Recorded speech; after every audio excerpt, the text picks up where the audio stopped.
What's happening? Will Freeman, RevolutionaryLifestyleDesign.com. Part 3 of how to plan your financial future. Hardcore financial planning to get you out of the middle class and into freedom and fulfillment. With that said, as we said in Part 1 and Part 2, this is not tax, financial, or legal advice. This is just my own thoughts. So without further ado, let's get into step 11, which is leveling up your business. And if you haven't watched parts 1 and 2, I suggest you watch them, or this is not going to make sense. So now that you're set up in your own business, and perhaps you've moved to the country that you wanted to move to, you give yourself 2 weeks to enjoy yourself, right? To enjoy the moment, but then it's time to get serious. And that means a blast phase on your business to get you to upper middle class income. In Southeast Asia, that's as little as $3,000 a month, to the point where you're making more than a doctor. But of course, you want to make more than that. But ideally, you want to get to upper middle class income so that you can feel comfortable, and then you can get more into cruising and putting the business on automation, if possible. And to get to that point, you do want to use a little bit of fear, at least your first year and a half, maybe 2 years in business, to use a bit of fear to get you to really blast through those obstacles. And the big fear is going back to a fucking job. And that has to be something that is just not going to be a reality for you. Step 11A, securing your business and your identity. So now that you have a business, it is your most valuable asset, and you have to protect it in every way you can. I'm not a big fan of insurance overall, and I would say for most of the businesses that I'm recommending, insurance is probably not the right move. But depending on what business you do start, especially if it involves physical assets, then insurance might be a good move. But for the online stuff, definitely, getting your online business secured. I use Securi. They have a really strong login process. They can get rid of malware, and they back up your site. I recommend backing up your site I get from my hosting provider and from Securi, and then saving all those backups in Google Drive. It's very important to have your site well backed up, to have strong passwords, and to not get hacked. I got hacked last year. It was not fun. I wouldn't want you to go through that for your business, so it's better to get the security in there in advance. Also, you're going to want to have multiple processors for your online business. PayPal, Stripe, Payoneer, eJunkie, and Amazon are just a few of the avenues that I have to get paid and to process customer orders and things like that. So if one goes down or there's a problem with one, I can always switch over to another one. Right now I'm using Gumroad for my ebooks, but if I had to in a pinch, I could use eJunkie quite quickly. Back up all your important videos, documents, everything that you need on Google Drive. Google Drive is awesome. And set high security encryption on all your passwords and on your computer and on your phone. If you have a phone like mine, you can use the fingerprint login, which is really convenient. The last thing you want is to have, your computer stolen, or you leave it at a cafe or something, and then have someone get in and get all your passwords because you're logged in and you didn't have a lock on it. Okay, I don't care about losing my computer. I care about the fact that someone can have access to my passwords. And the way that you protect all your passwords is an app and a site called LastPass. Basically, you just have to remember one password, and then you log in there, and then you just use that to click, or use the Chrome extension to just log into your other sites. But just keep it on like a 5-minute log out automatically, so that if anyone gets a hold of your stuff, they won't have access to all your passwords. And don't keep your bank account passwords on your LastPass. I suggest that you memorize those, because that's an extra level of security. You can also use Lookout, which I use in case you lose your phone. It can notify you where your phone is. It can lock your phone down. You can set it to start like beeping really loudly, so if someone stole your phone, it's uncomfortable for them. Highly recommended. So next step, step 11B, your yearly revenue targets. Now that you are an owner, you have to start thinking like an owner. That means revenue targets. And when I recommend lifestyle goals, I recommend wealth, health, lifestyle, and relationships in that order. And unless you have health problems, I think that your wealth goals should be your number one priority from the age of 18 to 35 at least, if not longer. Because that's just the way the world is set up. And you really do need to focus on money to be able to get financially free. And that means setting those yearly revenue targets and really sticking to them. Like, you could lose your job if you didn't hit those targets. That's the mentality. Step 11C, reinvest in your business. Your business should have a very high margin. If you are following the examples of the businesses that I gave you, whether it is a service, e-commerce, or sort of a branded hybrid business, you're going to have very high margins. Okay, let's say you put $3,000 into a drop shipping store, and now that drop shipping store is netting you $3,000 a month. That is 1,000% return a year. It's 100% return a month. It's insane. I mean, compare that to the 8% at best you can get from investing passively into an S&P ETF or index fund, and there's absolutely no comparison. So what you want to do with your money, the best investment at this point is to reinvest into your very high margin business. And as you continue to reinvest into your business, you also get the benefit of compound interest every year. And compound interest is the best way to get rich. So high margin business plus reinvestment plus compound interest equals a big win. Great example of reinvesting in your business. Let's say you're doing service-based business and just primarily outbound cold calls and emails. Well, you invest in some Facebook ads. Facebook ads are incredible these days. They are far better than Google ads. And that would be an excellent way for you to reinvest your income into your service-based business. Step 11D, automate and outsource your business. So as you scale up, you have the benefit of not only just reinvesting in your business, but automating your business and outsourcing all the fucking grunt work that, one, you don't want to do, and two, that is less profitable. You want to spend the maximum amount of your time on the stuff that is most profitable to you and have people doing the grunt work that is less profitable. Not only that, but it will free up your time to focus on stuff that you actually like doing more, as opposed to stuff that you hate doing, which will increase the quality of your life. And I recommend finding people to do work for you either on Upwork, which is the best site for freelancers, or Fiverr, I guess, if you don't have a lot of money, but I mean, you kind of get what you pay for over there. And I recommend using the Wunderlist task management app to manage your people working for you. It is hands down the best when it comes to any type of task management. 11E, develop multiple sources of income. Now that your business is automated and on cruise control, it is time to get new revenue streams. Until now, basically, you've had all your eggs in one basket, and one is too close to none. Of course, you've been monitoring that basket very carefully, and it's been going well, but the more revenue sources you have, the better. And the first place to look for more revenue sources is in your business. Right now, I have 4 revenue sources for my business. I have Gumroad for my ebooks. I have Amazon for affiliate stuff. I have iHerb, which I use to do affiliate supplements. You have YouTube advertising, and I had a couple other affiliate commissions that I was getting. And it's a good way to diversify within your own business. I'll also probably be on Kindle soon, and I'm working on a dropshipping business, and I'm considering coaching, depending on how much time it's going to take. But that would add another avenue of or revenue within the business. The ideal is to have secondary revenue streams amplified by your primary business. So my dropshipping business is not going to be involved in my primary business, but it would be ideal if it was.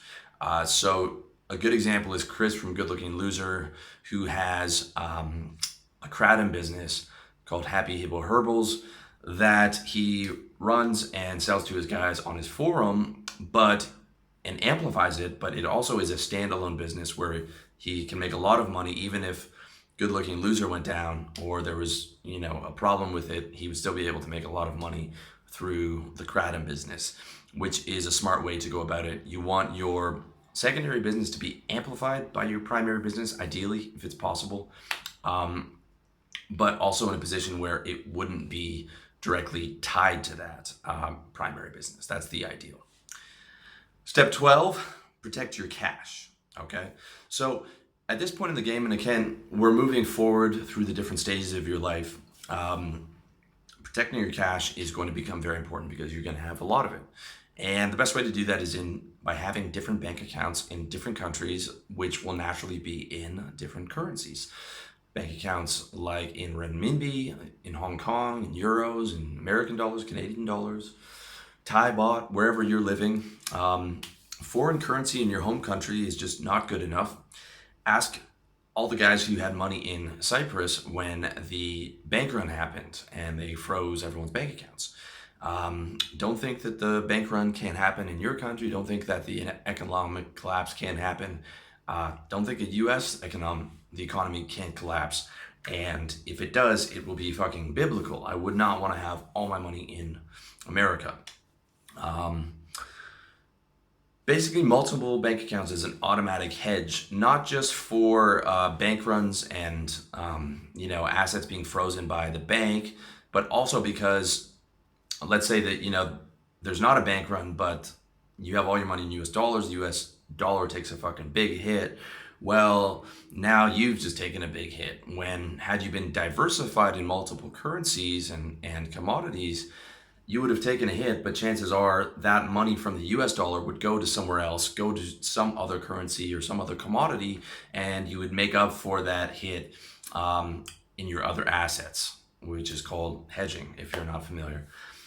Basically, multiple bank accounts is the ultimate hedge, and it's also good to have PayPal accounts. I have two. I have one in Thailand here, and I have one in a Canadian one. And it's good to have two of those because I get logged out of my Canadian bank account all the time because my Canadian PayPal account rather, because I'm in Thailand. So I had to set up one for a Thai PayPal account. It's also important to look into Bitcoins and cryptocurrencies, although I think the hype on that is very oversold. I think it's a cool idea, but I definitely would not trust that anywhere along the lines of a bank like the Canadian banks are 300 years old. They have huge customer service departments. They have a very long track record of stability. And as much as and exciting as the Bitcoin stuff is and cryptocurrencies, I would not want the bulk of my money in there. I would want a portion of it, but it's still something that I'm investigating, but definitely something to look into. Lastly, as long as you are reporting what you owe to the government, which you should be, everything is totally legal. It is totally legal to have multiple bank accounts and commodities and things of that nature, and even have Bitcoins, as long as you're reporting the income that is coming in. What you do with it after that is completely within the legal boundaries, but as long as you are reporting it when it comes in. If you're trying to hide it, that's tax evasion, and if you get caught, that is fucking jail time. So again, that warning is out there. Step 13, okay? Pay important bills in advance. This is not mandatory, but it's a cool little thing that I like to do. And if you have trouble saving your money, if money burns a hole in your pocket, this is an awesome way to save money by paying bills and supplies in advance. So it's also a great hedge against disaster. For example, your biggest bill would be rent. And let's say you pay your rent 1 to 2 years in advance. This is a big hedge against shit going wrong in your life. And it's also sort of a comforting thing. You're like, well, no matter what happens, I've got the next 2 years of living expenses paid. The same goes for your website hosting. If you are running an online business, your website hosting is very important. And you could be a situation where you're paying 1 to 2 years in advance, or even certain companies have lifetime deals. And you can save a fortune off of buying lifetime hosting. I think on mine, WPX Hosting, they had an advertisement for something like $1,000 or maybe $2,000 for lifetime hosting. And that can be a very good way to go about it. And you can actually save a lot of money in the process. You can negotiate a discount both on your rent and on your hosting if you pay far enough in advance. Step 14, execute flag theory. And this is going to be a big one. If you're not familiar with flag theory, it's also known as 5 flag theory or perpetual traveler method or the sovereign man theory. And basically it's a system of asset protection and freedom synthesized by Harry Schultz in the 60s, I believe. And if you want to check out an excellent article, check out the article on the flagtheory.com site that is linked to in my article on planning your financial future on revolutionarylifestyledesign.com. And if you're going through this video series, I highly recommend you check out the article on my site because it has all the links and it has a lot of relevant information for you. So basically, there's a couple different sites you can look at to get an idea. There's flagtheory.com, there's Nomad Capitalist, there's International Man, and these are guys who are specialists in flag theory. But I'm going to give you a basic outline because this is going to be a very important part of the more hardcore financial planning that you're going to be getting into when you're making a lot of money. Now, if you don't have a lot of money right now, that's okay, but it's good to start doing your research now, and it's good to be able to see the vision that you want for the future, because that way you can sort of get that tunnel vision and plan your life and your businesses around how that's going to look.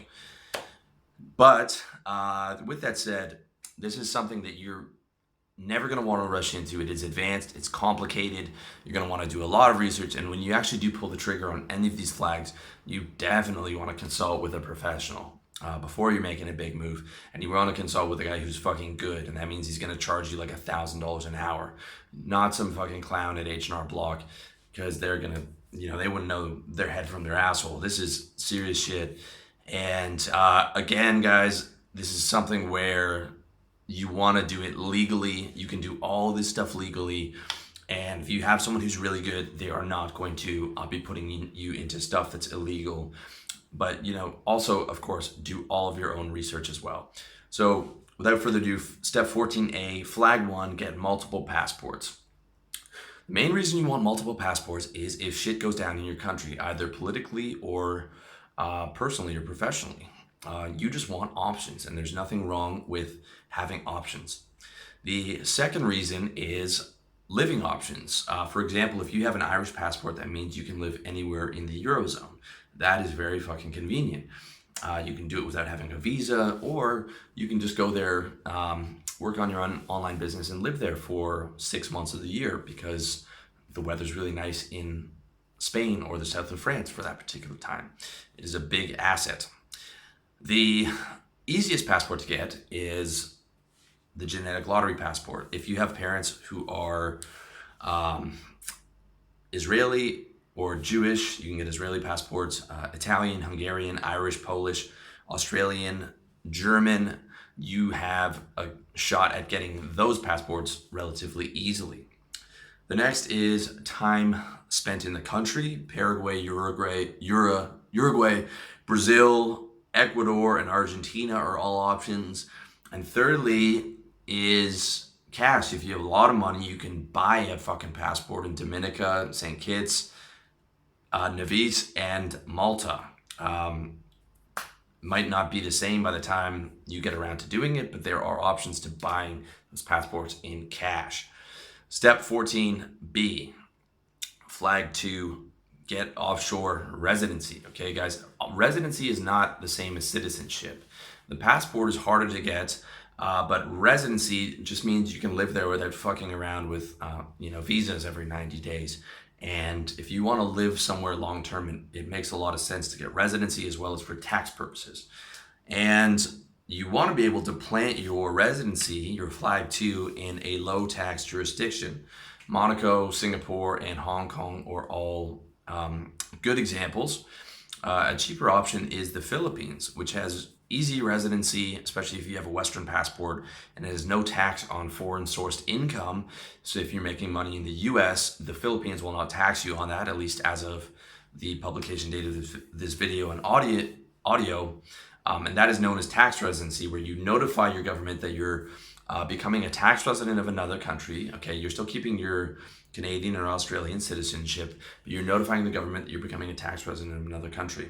And that is a relatively complicated procedure, but if you do it and go live in the Philippines, or you don't have to, you wouldn't even have to live there all year round, but you could just establish residency there, then you could get a situation where you're not having to pay any taxes, assuming that your government does not tax you on worldwide income if you are a non-tax resident. With that said, establishing foreign tax residency is not always easy. It's not always possible, and it definitely depends on your country. The US, for example, everything is going to be fucking difficult for you guys. It is one of the small benefits of me being a Canadian. You can get an exemption as an American for the $95,000 that you make outside of America. Again, that is complicated and something you want to talk to about your tax professional. But after that, no matter where you are responsible for your worldwide income as an American. There is a lot more on tax residency. It is a complicated subject, and just getting residency in countries is a complicated subject. Again, I want to recommend those flag theory type of sites for you to really go in and do your research if this is something you're interested in, as well as talking to professionals. Step 14C, incorporate your business offshore, out of country if possible for you. This is the third flag, and it's an offshore company in ideally a low tax jurisdiction. Hong Kong, Singapore, BVI, Belize, and Nevis are all popular options. You can function as a sole proprietor until then, depending on your business. Okay, again, that's not legal advice, but in the initial stages of your business, you can function as a sole proprietor, unincorporated, especially if it's a service business, but move to an incorporation model eventually. And this is 100% legal as long as you pay what you owe. Tax avoidance, which is what we're talking about, is minimizing the amount of taxes that you legally owe by structuring your assets and your businesses in the ideal method for you. Tax evasion is hiding what you owe in other countries and not declaring it, and it's 100% illegal, and it will, if you get caught, that is fucking, you can end up in jail for that, okay? So that is not what we're recommending. We're recommending tax avoidance, which is legally minimizing your taxes. Now, if you're not familiar, many major corporations and companies, if not all, structure their taxes like that, like incorporating offshore. Companies like Google are incorporated in Ireland and the Netherlands because they save, 15% on taxes. Warren Buffett has all kinds of complicated tax structures and takes the bulk of his income in dividends and interest, and that gets him being taxed at capital gains rates. Again, this is very complicated stuff, but if you're able to incorporate the business offshore, especially if you're making money outside of your home country or outside of the country that you're a resident in, it is very beneficial. And if it is in a low tax jurisdiction, it's very beneficial because number one, you can avoid taxes, and number two, to protect your assets in the case of a divorce or a lawsuit. I've heard of a number of doctors in the US incorporating offshore because the climate in the US is so litigious that for a doctor to be able to practice, he has to be able to protect his assets in case of some phony, ambulance chasing malpractice suit. So it is a very serious business, and it's I think a very beneficial thing if it's possible for you. But again, consult with a professional, do your fucking research, and don't tax evade. If you want to see what that looks like, just look at Wesley Snipes. Just did like 3 years in jail for tax evasion and fighting the IRS. You don't want to fight the tax man, especially if you're an American. That is a losing battle. Step 14D, securing your base. So let's say you are living offshore now. Time to secure up your living arrangements. If you are familiar with my series on why you shouldn't buy a house and why you shouldn't invest in real estate, this might sound a bit contradictory. And again, I recommend you reading those articles on my site as well as watching those videos. You'll know that I don't like buying real estate, but that is advice for the average guy who's living in the West, where, in Toronto, I just went back and like a small house an hour outside of the downtown core is like $750,000. It is insane for 6 months of winter and being in like a sketchy neighborhood. It is really terrible. And I don't know how anyone can take on these $1 million mortgages, but people seem to be doing it. But we are not talking about investing or buying houses on credit in the West. We are talking about you are living offshore in hopefully a cheap country, um, like Southeast Asia or something along those lines, or Budapest or somewhere like that, and you're considering buying a property that's relatively cheap. So the main reason for being securing your base is price.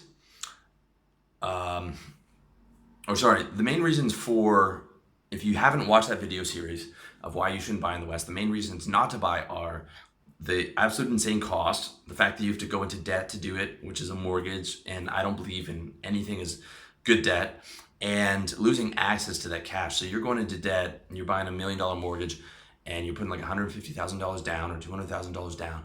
Now you don't have that cash to invest in businesses. That cash is just going to be fucking sitting there forever.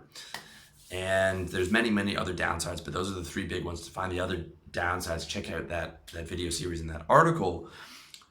With that said, for like hardcore advanced guys, expat game, it is a different game. And if you are financially secure, there are 5 reasons to secure your base in a foreign country. Number 1 is cost. Brand new condo in downtown Toronto or downtown Chiang Mai. Actually, probably the condo that I'm renting right now is probably about $40,000 a month, or would probably cost about $40,000 to buy in a country that has no winter and that's sunny almost all the time. Plus a massively lower cost of living. Compare that to Toronto, where this condo, if it was downtown Toronto, would be $400,000. I'd be like 5 to 10 times the price. I mean, it's insane. And also in terms of actual cost to you, $40,000, if you are financially comfortable, probably won't set you back very far. But you know, $400,000, I don't care if you're doing quite well, is a big fucking chunk of change. And again, we're not buying on debt, we're not buying on credit. So that condo in downtown Toronto, you're buying fucking outright. You're just, that $400,000 is in that condo and it's gone. And you can't reinvest it in any of your businesses or hedge it across asset classes.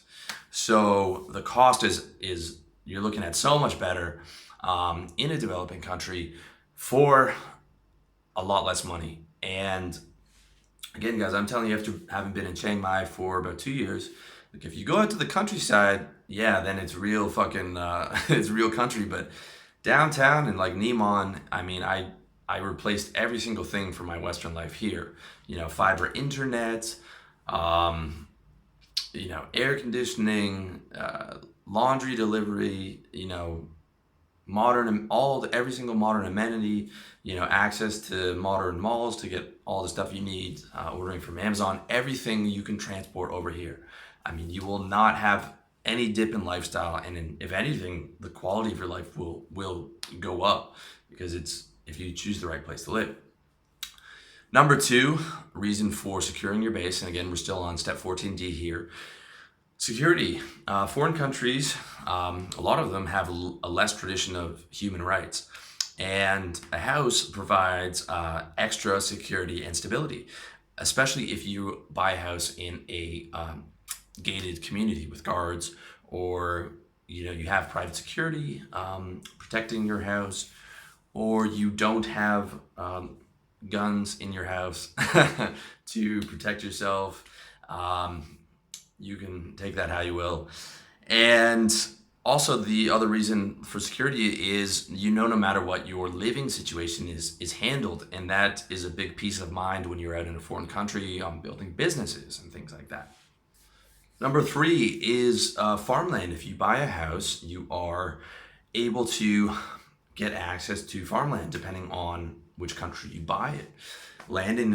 I feel like land in a developing country in Southeast Asia, which is going to become very wealthy within the next 30 years and is already developing way faster than I would have thought before I came over here, because all the Chinese money, as China becomes the biggest country in the world, is going to be continue to flood into Southeast Asia. I can't see how you lose money on farmland. I think it will be quite valuable. But again, I'm not talking about it as a speculation, but it is a nice added bonus, especially if you produce a valuable crop. Indonesia, it's legal to produce kratom, as I mentioned before. You know, Chris has the Happy Hippo Herbals crowded business, you could, have a big farm over there and theoretically produce a high profit crop like kratom and sell it to the US. You also could have your own food supply. This is something my friend Ryan is doing right now. He bought a house just off of a resort. It's a tiny little house, and he's big into yoga and organic farming. He's growing his own food. He bought the house for like $6,000. Now that would probably be a smaller house than you would want to get in Thailand, but for $40,000, you could get a nice house out in the country, brand new.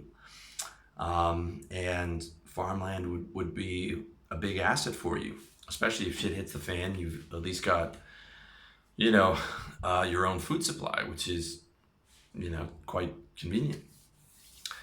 Number 4 reasons to secure your base in a foreign country is residency. Certain countries offer residency with a purchase of a home. I think Colombia, and don't quote me on this, Colombia does, or it massively increases your chances of getting residency, which is a huge factor. It's a huge benefit. Residency is a big step forward for an expat. It really means you don't have to deal with all the visa bullshit, which can be a pain in the ass. And if you're already planning on moving to that country and staying there for a long time, then buying a house that comes with residency is a big incentive. Number 5, and this one is especially near and dear to my heart, is supplies.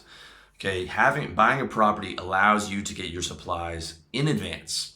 And my future house will be 1 part Costco, 1 part Stash House.